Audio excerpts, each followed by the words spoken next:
Pope Francis has been, I think, pretty clearly a man of the left for some time. He came out of the liberation theology tradition in South America, which is pretty much a plant from neo-Marxism, an infiltration into the church, and he's successfully really degraded the quality of the Roman Catholic Church. I am not a crypto-Catholic. I do admire some of what they have built in the past. And there are Roman Catholic communities in America today that I find quite admirable in standing against the tide and maintaining their own culture. I still have all kinds of theological quibbles with them. I do identify as a Protestant for real reasons. Side note, just real quick, I'm going to be publishing an article tomorrow or the next day on my personal Substack on John Wesley's sermon, Salvation by Faith, that ends in a tirade against popery. Not potpourri, the stuff you have in bathrooms, but popery, a shorthand for the Roman Catholic Church, the tradition that follows the Pope. He rails against it at the end of this sermon, and so I'm going to be recording myself delivering the sermon first off, but then speaking about that and why it's offensive and why we need to kind of lean into it. There are people that I think don't know or appreciate that. So anyway, coming back to the actual Pope Francis, he published this the other day, a letter of the Holy Father Francis to the bishops of the United States of America, and it deals with immigration. The Pope decided it was his job to write a public letter, publicly published. It wasn't to the government. It was to his own bishops here in the U.S. and then is published. This is playing a role in the rhetoric of how it is that America is doing its immigration policy right now. So we're not going to read the whole letter. I'm going to read some of it and then go to some comments. But it's an interesting time we're living in. Here's how he writes it. Dear brothers in the episcopate, I'm writing today to address a few words to you in these delicate moments that you are living as pastors of the people of God who walk together in the USA. 1. The journey from slavery to freedom that the people of Israel traveled as narrated in the book of Exodus invites us to look at the reality of our time, so clearly marked by the phenomenon of migration, as a decisive moment in history to reaffirm not only our faith in God, who is always close, incarnate, migrant, and refugee, but also the infinite and transcendent dignity of every human person. So right there, point 1, Jesus is on the side. So liberation theology is Jesus is always on the side of the poor. Everything breaks down to rich, poor, powerful, weak. God is always on the side of these people. So Jesus was a migrant. He's with the migrants. He was an immigrant. He's with the immigrants. There is a policy that's inconvenient for immigrants, or maybe even put some of them in danger. Therefore, it's unholy because Christ is in the immigrant. Point 2, these words with which I begin are not an artificial construct. Even a cursory examination of the church's social doctrine emphatically shows that Jesus Christ is the true Emmanuel, God with us. He did not live apart from the difficult experience of being expelled from his own land because of an imminent risk to his life, and from the experience of having to take refuge in a society and a culture foreign to his own. The Son of God, in becoming man, also chose to live the drama of immigration. I like to recall, among other things, the words with which Pope Pius XII began his apostolic constitution of the care of migrants, which is considered the Magna Carta of the Church's thinking on migration. So I'm a Protestant. I don't have to agree with the Pope.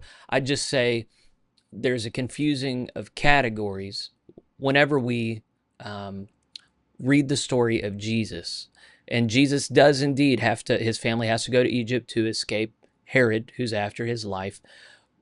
When we look back at that, we are not condemning or casting aspersions at that ancient government who put Jesus in that position. Like, it's just the reality of life that sometimes some places are unsafe and people have to move. That's absolutely the case. Not everywhere is equally safe or convenient. But it's a far stretch to say, therefore, there's one country on earth that should not have borders and everybody should be able to come in on their own terms, which is the policy of the last 4 years, which Francis conveyed no concern about.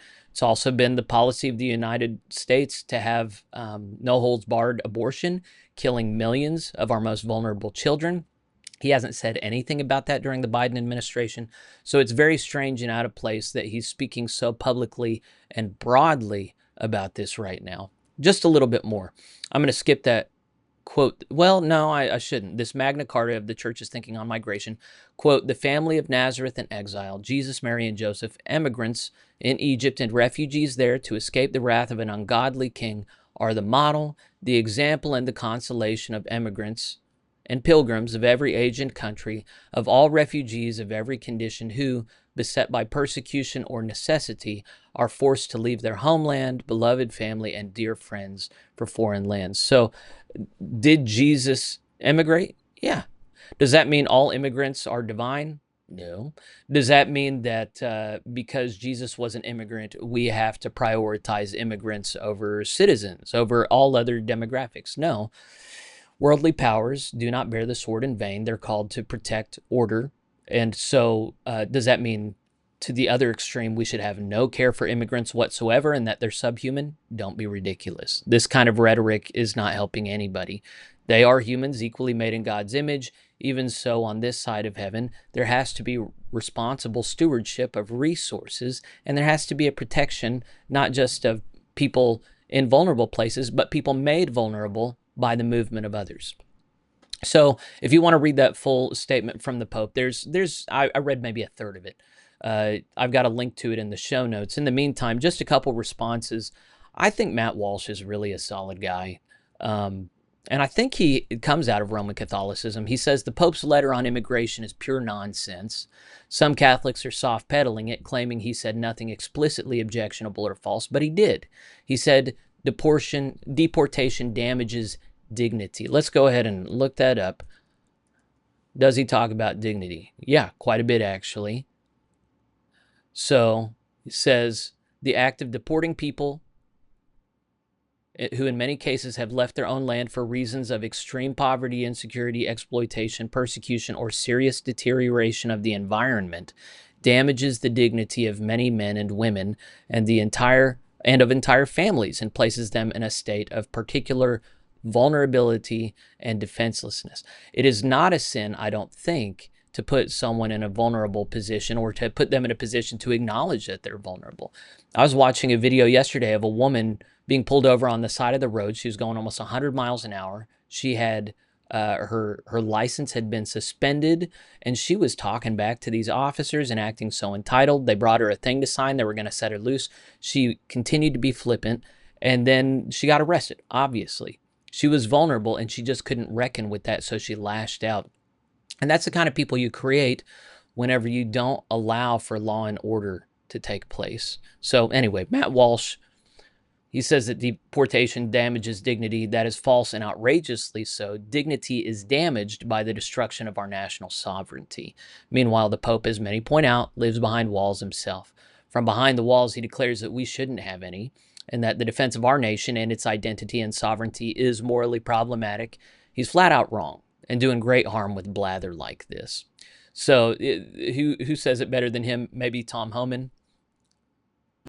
I'm saying this as a lifelong Catholic. I was baptized Catholic. I was first communion as a Catholic, confirmation as a Catholic. He ought to fix the Catholic Church and concentrate on his work and leave border enforcement to us. He wants to attack us for securing our border.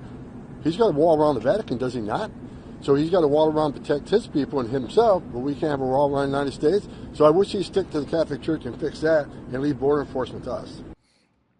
So the worldview that's being used is decidedly neo-Marxist, because you have good, bad, right, wrong, and that corresponds. There's nothing wrong with that, but it corresponds with rich, poor, powerful, weak, brown, white, black and brown versus white. You have all these different intersectional communities that are pitted against each other. America is seen as the rich, white, privileged people, and it's morally their obligation to take everybody in who is not like that. And so it's the Roman Catholic Church's job to then advocate for this forced redistribution of resources and wealth and priorities. And, if we didn't, part of me is actually sympathetic to that, always has been, and it does seem to me, quite frankly, with the reading of Scripture, that God shows to some degree a preference for the poor and outcast and the least of these. But even so, the degree to which neo-Marxists carry it and use state authority to enforce it, that's a bridge too far. So it's one thing for us to say, as the church, that we need to care for the immigrant in our midst. Absolutely, yes. But to use what power we have in the world to advocate for an unrealistic federal government policy that actually creates tons of harm and facilitates cartel sex trade, that's irresponsible. And then, the hypocrisy of the Pope living behind walls and having control over the people who come into Vatican City and then saying that other countries shouldn't have that. It's just crazy. It's not right.